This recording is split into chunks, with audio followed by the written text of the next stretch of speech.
diagnosis ay isang paraan ng short course ng HIV medication. Ginagawa ito within 72 hours or 3 days matapos ang exposure sa virus. Kung ikaw ay prescribed ng PEP, kailangan mo ng medication araw-araw sa loob ng 28 days. Matapos ang 4 to 6 weeks, kailangan nang magpa-test for HIV. Ang PEP ay hindi advisable na gamitin ng regular ng mga taong laging exposed sa HIV. Agad na magtungo sa pinakamalapit na healthcare provider para sa iyong kondisyon. Ang paalaalang ito ay hatid sa inyo ng Department of Health at ng Far East Broadcasting Company, Philippines.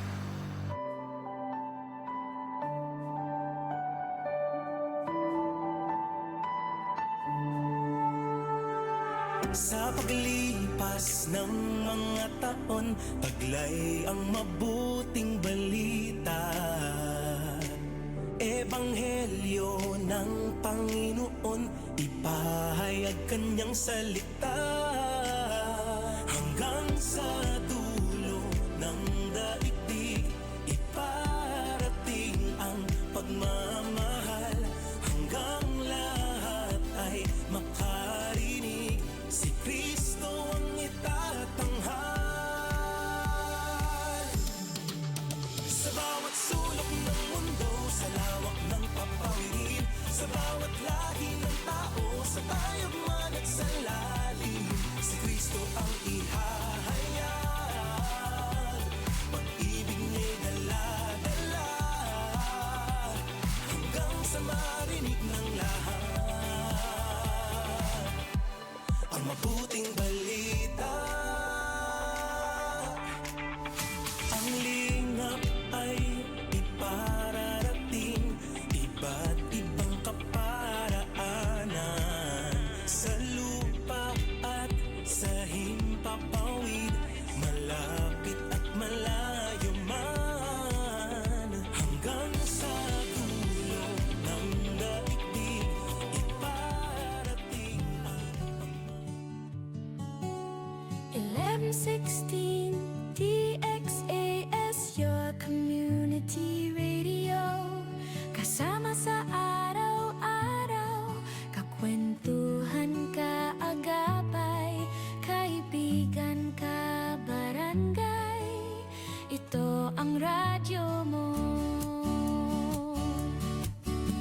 1116 DXAS, your community radio.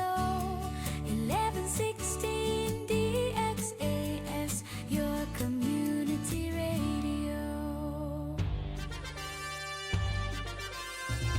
Kayo ay nakikinig sa 1116 DXAS, your community radio, kasapi sa kapisanan ng mga broadcaster ng Pilipinas.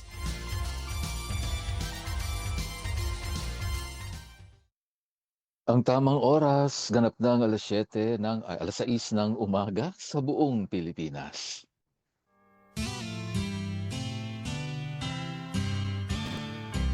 May harding mapananalanginan, doon si Jesus naghihintay. O kainam ng panalangin ng hardin, doon kay gandang manalangin. Tayong natulog sa luklukan ng Diyos, sa hardin ng pananalangin. O kay sarap ng Isang mapagpala, siksik sa biyayang araw sa inyo, aking mga mahal na ka-HNT. Araw po ng Lunes, sama-sama po tayong muli dito sa programang Hardin ng Panalangin. Ako po ang inyong lingkod, Pastor Eman Aquino, na nagagalak na muling makasama po kayo sa isa na namang sagrado at tapat na sandali po ng pananalangin, pagbubulay-bulay, at syempre pagkakaisa ng ating mga puso sa Panginoon. Bumabati po ako ng maligayang pakikinig sa Islao family. Good morning kay Kuya Vic, at maging kay Rondic. Salamat sa Diyos. Tayo ay pinagpala ng Panginoon, maging kay Pastor Joel Ali. Nakasama po namin sila kahapon sa Talon-Talon Main Alliance Evangelical Church. Maligayang pakikinig po sa inyo. Pagpalain kayong lahat ng ating Panginoon. Maging sa iba pa nating kasama sa umagang ito, nakikinig si Ate Baby Adriano, good morning. At maging kay Joseph Kyle Ramos, si Tideng Mangundayaw, Dolores Gamban, at kasama na rin si Kuya Ador Malapitan, si Raincy Arieta at sa buong pamilya. Maging kay Ma'am Agnes Bonyog at sa kanyang mga anak, magandang umaga. Sa Del Oro family, kay April Neal, kay Mary Chu at kay Zion, good morning. Maligayang pakikinig sa Sabado family, kay Ate Marife. At kay Nanay Vicenta Tolentino, good morning po. Maligayang pakikinig sa inyo. Saan mang dako kayo naroroon ngayon? Nasa biyahe o nagluluto ng almusal, naghahanda para sa trabaho, o kahit sa mga may karamdaman ngayon na nakasandal dyan sa higaan pero nakikinig pa rin. Tandaan niyo po, hindi aksidente na magkakasama po tayo ngayon. Buksan natin ang ating mga puso dahil panibagong lakas na naman ang laan ng Diyos para sa atin. At lagi nating itanim sa ating puso, every gising is a blessing.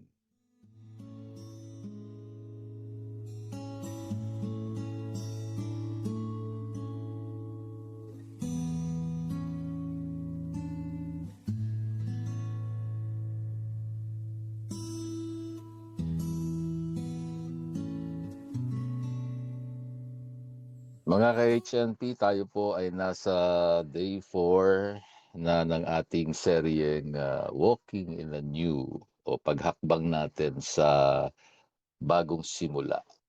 Okay, so nasa ika-4 na tema tayo ngayon. Ang topic natin ay the power of a renewed mind. The power of a renewed mind. Ang atin pong teksto ngayon ay nagmumula po sa sulat ni Apostol Pablo sa mga taga-Roma. Basahin po natin ang ang talata sa Romans chapter 12 verse 2. Basahin po natin ang aklat ng Roma kapitulo 12, talatang 2. Isang talata lamang po. Sabi rito, huwag kayong makiayon sa lakad ng mundong ito. Sa halip, mag-iba kayo sa pamamagitan ng pagbabago ng inyong pag-iisip upang mapatunayan ninyo kung ano ang mabuti, kalugod-lugod, at ganap na kalooban ng Diyos.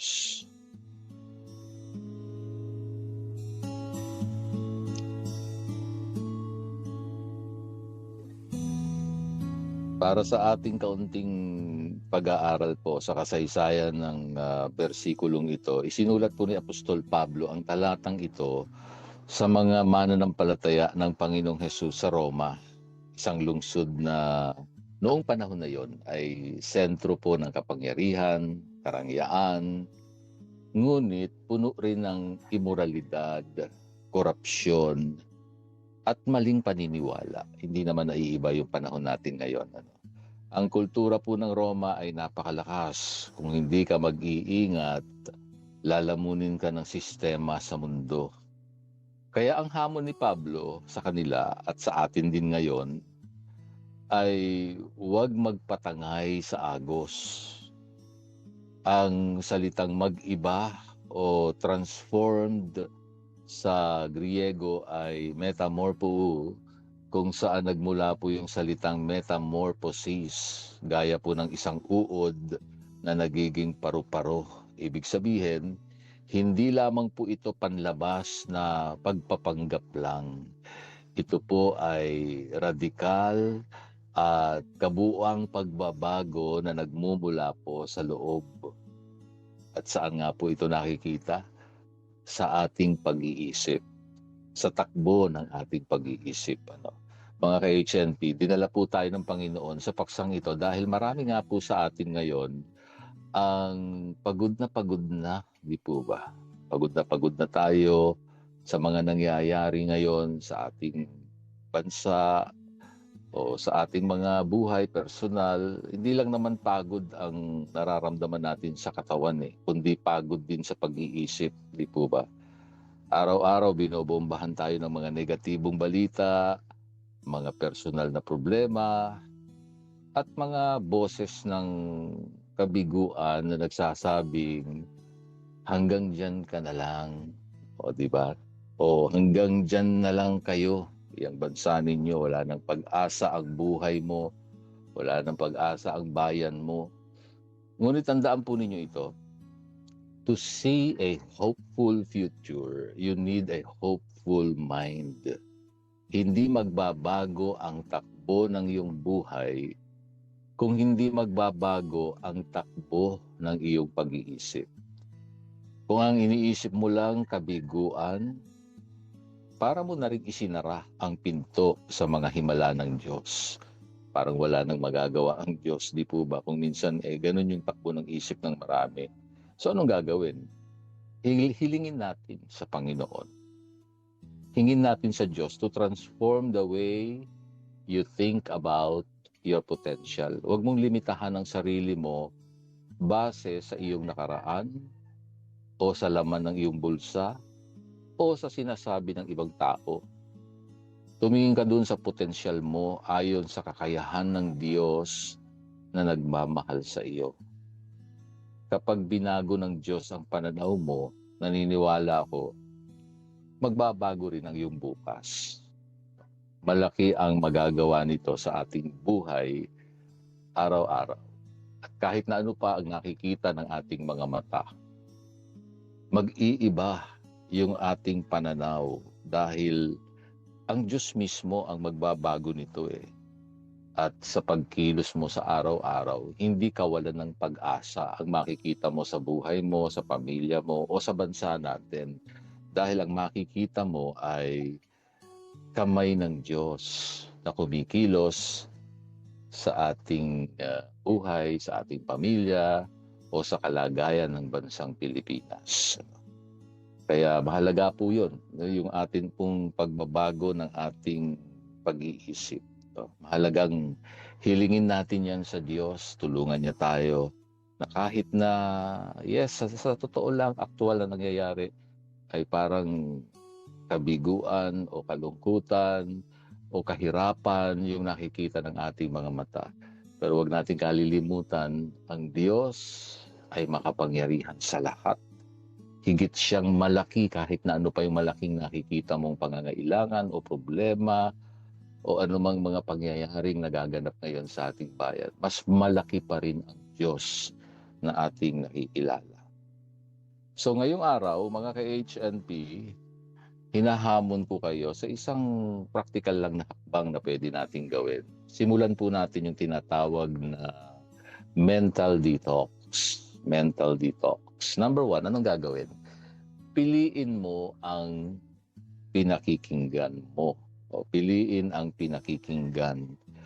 Ibig sabihin, kung may mga boses o balita na nagbibigay lang sa iyo ng takot,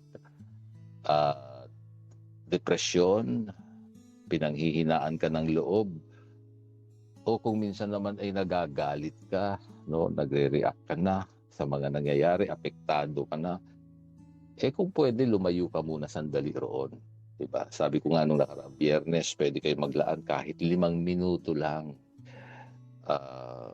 Ihinto mo muna yung isip mo o yung sarili mo sa pakikinig sa mga bagay na medyo mabigat ang dating sa iyong kalooban.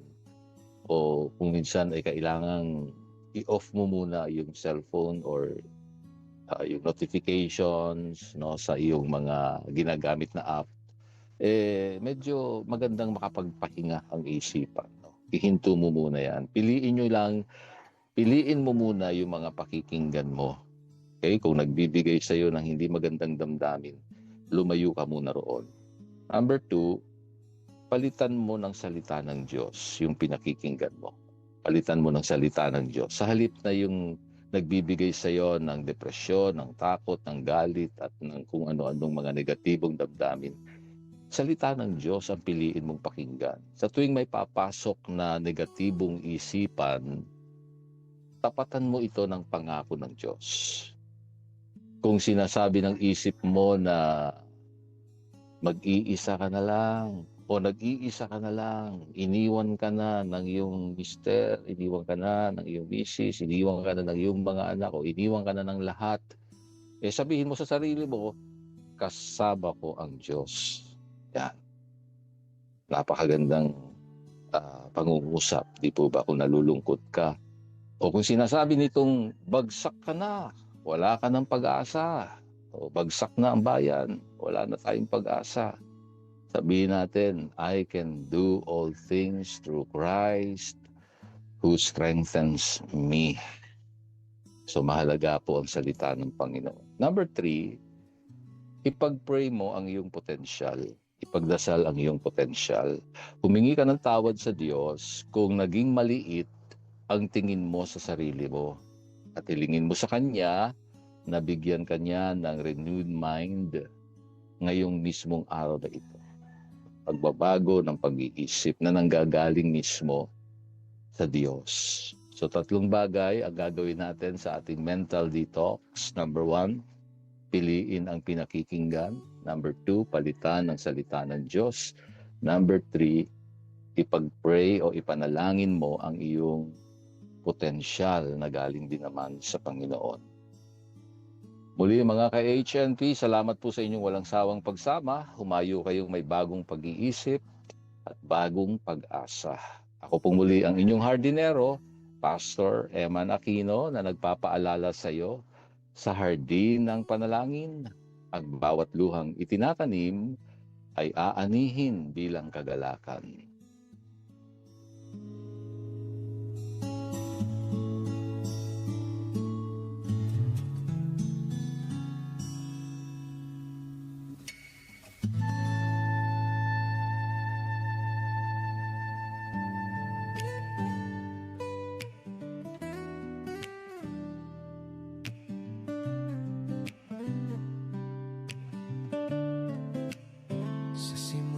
Pa lang, hindi ako karapat-dapat, pero pinili mo akong pagtiwalaan, O Diyos, sa mga gawain mo.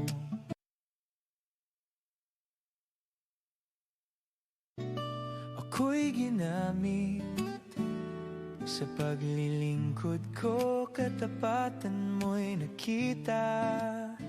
Sa pagmamahal mo, ako'y tinubos sa biyaya mo. Ako'y tinawag sa pag-ibig mo. Ako'y tinanggap at patuloy akong maglilingkod sa'yo.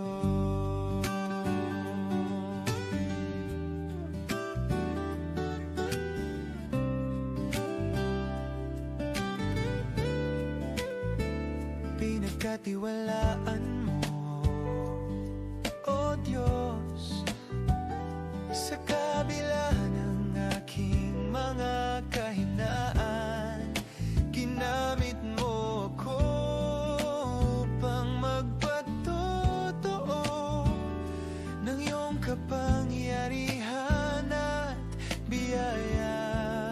Sa hirap at ginhawa, ikaw ang sandigan sa mga pagsubok. Ikaw ang lakas sa mga laban. Ikaw ang tagumpay sa mga pangarap. Ikaw ang gabay. Ikaw ang aking Panginoon. Kahit saan ako ay iyong dalhin, ikaw lang ang susundin hanggang sa huli.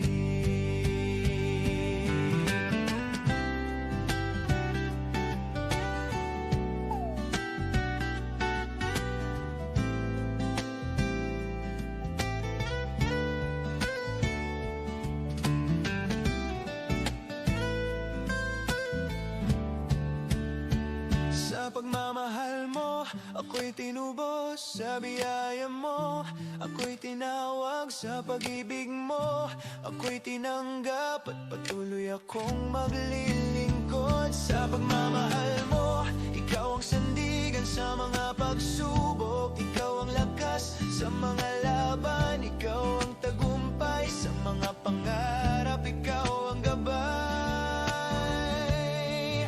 Ikaw ang simula ngayon at wakas ng buhay ko. Ikaw at ikaw lang, O Diyos. Ako ay sa'yo.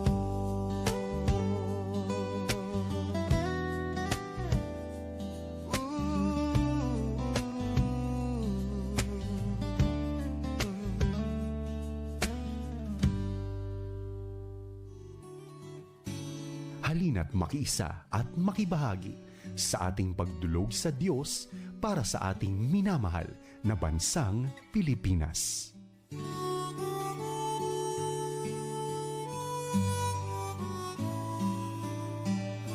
Kayo ay patuloy na nakikinig sa himpilang DXAS, Radyo Komunidad ng FEBC Philippines. Dito ang inyong mga kahilingan ay dinadala natin sa presensya ng Diyos. Sama-sama po natin pag-isahin ang ating mga puso at isipan para sa ating makabayang panalangin. Ipanalangin po natin ang ating sarili, ang ating pamilya at higit sa lahat, ang ating mahal na bansang Pilipinas. Tayo po ay manalangin. Dakila at mapagmahal naming Diyos, aming Ama na nasa langit, lumalapit po kami sa iyo ngayon bilang isang bansa, bilang mga ka-HNP. Panginoon, linisan niyo po ang aming mga isipan sa lahat po ng dumi ng negativismo o kawalan ng pag-asa, takot na nararamdaman po namin. We ask for a renewed mind today. Baguhin mo ang aming pananaw upang makita namin ang pag-asa sa gitna ng mga pagsubok. Dinadala po namin sa iyong harapan ang aming bansang Pilipinas. Panginoon, ipinapanalangin namin ang aming mga pinuno mula po doon sa pinakamataas na posisyon sa pamahalaan hanggang sa mga barangay. Pagkalooban mo po sila ng karunungan, katapatan, at pusong may takot sa iyo upang labanan ang korupsyon at unahin po ang kapakanan ng mga mahihirap. Ipinapanalangin din po namin, Ama, ang mga isyong kinakaharap ng aming lipunan ngayon, ang mataas na bilihin, ang kakulangan sa hanapbuhay, ang mga hidwaan sa aming mga karagatan at ang banta sa kalusugan at kaligtasan po ng bawat Pilipino. Magpadala ka po ng kagalingan at kapayapaan sa aming bayan. Higit sa lahat, Panginoon, ay baguhin mo ang kaisipan ng bawat Pilipino. Alisin niyo po ang mentalidad ng kawalan ng pag-asa. Ibangon niyo po ang aming bansa sa pamamagitan ng mga mamamayan na may binagong isip, may disiplina at may pagmamahal po sa kapwa at sa bayang Pilipinas. Itinataas ko sa iyo ang iba't ibang mga kahilingan ng aming mga tagapakinig ngayon. Dalangin kong patuloy na maging ayos na po yung kalagayan ng mga nabiktima doon sa gumuhong building sa Angeles City, yung operations ng BFP at ng mga iba't ibang grupong nagsasagawa ng rescue, favor and comfort din sa mga pamilya ng mga na sugatan o na damay po dito sa pagguho ng building. Lord, we pray na patuloy na ikaw ang kanila magiging kasama sa malungkot na pangyayaring ito. Tinataas din po namin ang pamilyang Avino, si Ate Glenn, si Kuya Tisoy, at doon sa kanilang problemang kinakaharap doon sa kaso. Dalangin namin patuloy na ikaw ang kakatagpo doon sa taong gumawa ng hindi maganda sa kanila at dalangin namin masumpungan kanila, Panginoong Jesus, sa kanyang buhay. Dalangin din po namin ang kalusugan ng pamilyang Hugilon, kasama si Nanay Isabel, kalakasan na espiritual, at maraming salamat dahil ikaw ang Diyos na nagpapalago sa kanilang pananampalataya. Pagpalain niyo po ang bawat isang kasama po namin ngayon, si Hadassah Avino, si Bam Desposado, pagpalain niyo po sila sa kanilang pagtatrabaho sa barko. Kasama na rin, Panginoong Diyos, sa oras na ito, dinadalangin ko si Deb Eunice, kalusugan, ipagkaloob niyo po sa kanya at probisyon sa kanilang pinansyal na pangangailangan. Katagpuin niyo po sila, Panginoon. Kasama na rin si Pinky Salvador, dalangin kong patuloy mo siyang pagpalain, Ama. Lumago siya sa pagkakakilala po sa iyo, ingatan mo siya sa kanyang mga ginagawa. Kasama ng kanyang mga anak, dalangin kong sustinahan niyo po sa kanilang pag-aaral. Salamat, Panginoon, sa patuloy na kagalingan din na ibinibigay mo kay Ate Baby, sa kanyang tuhod at sa kanyang apo si Anwil, makapagsalita ng maayos. Si Margox, Panginoon, sa kanyang behavior, dalangin namin patuloy na pagpapalain mong pamilyang ito, si Kuya Omeng, si Kuya Ading Cesar, at si Teresa Adriano, si Lynn Matthew, si Carmelita Bolo, si Flor, at yung kanyang pamangkin si Ricardo, si Rodman. Kasama po ang buong pamilya, Panginoon, katagpuin niyo po sila at pagpalain niyo ngayong umaga. Salamat din po sa Arieta family. Ikaw ang Diyos na lagi nilang nakakatagpo sa bawat araw. Tulungan mo silang lumakas, lumago sa biyaya mo, Panginoon. Si Cecilia Avino, dalangin ko ang mabilis na recovery. At maging si Danny Morelos sa kanyang bukol. Lord, dalangin ko na ikaw ang Diyos na magbibigay sa kanya ng favorable result doon sa biopsy. Panginoon, ikaw pa rin ang Diyos sa pinagkakatiwalaan namin sa lahat ng ito. Maging sa kalagayan din po ni Ma'am Evanel, dalangin ko ang fast recovery. Ikaw ang Diyos magbibigay ng lakas at mabuting kalusugan sa lahat ng oras, Panginoon. Salamat po na maging kay Cesar Avino. Salamat kay Evelyn, kay Mar, kay Chef Mel, at kay Lito Kaili, kay Raquel, at kay Melicel Agbada, kay Udak Agbada, at sa kanilang buong pamilya, Panginoon, ikaw ang Diyos na kumakalinga sa kanila. Kay Evelyn Negrito, sa buong pamilya, tinataas ko po sa inyong lumakas at patuloy na biyaya mo'y kanilang maranasan. Si Kuya Ador at sa kanyang mga anak, Panginoon, pagpalain mo po sila. Si Tideng Mangundayaw, ikaw pa rin ang Diyos sa kanyang buhay. Kay Ate Remy Shi, patuloy mo siya pagpalain ng kalakasan, Panginoon. At maging kay Nanay Vicenta, sa anumang sakit na nararamdaman, ikaw ang Diyos na magbibigay ng kagalingan. Hipuin niyo po ang bawat isang may sakit ngayon sa pangalan ni Jesus. Dalangin ko pong matanggap nila ang biyaya ng kagalingan mula sa iyo, Panginoon. Salamat po sa buhay ng bawat isa. Ikaw ang Diyos na patuloy naming bibigyan ng karangalan at kapurihan. Karapat dapat ka sa lahat ng ito. Dalangin po namin ang lahat ng ito, Ama, sa matamis na ngalan ni Jesus. Amen.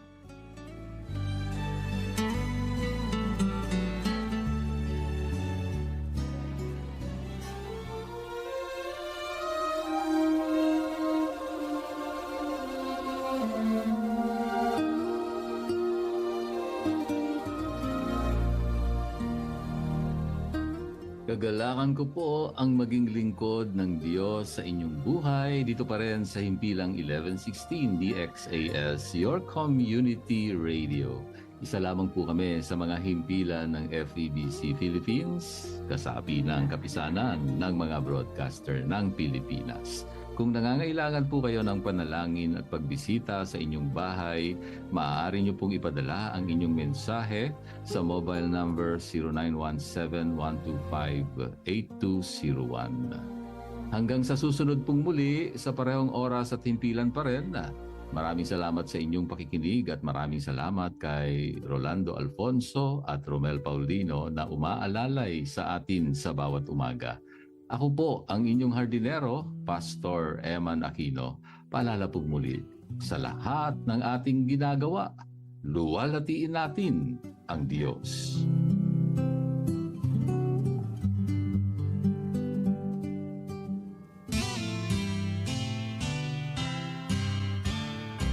May harding mapananalanginan, doon si Jesus naghihintay.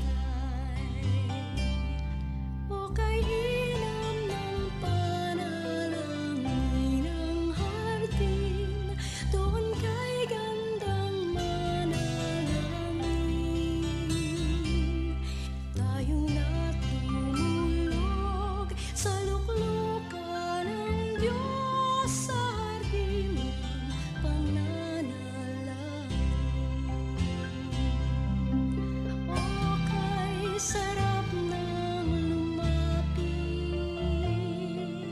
sa banal niyang harapan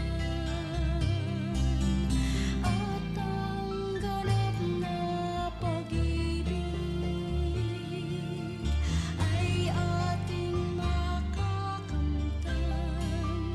Ilaan pangako niyang kalooban. Tayo na't manalangin bawat panahon. Tayo na't pagpalain, hanapin ang Panginoon sa hardin ng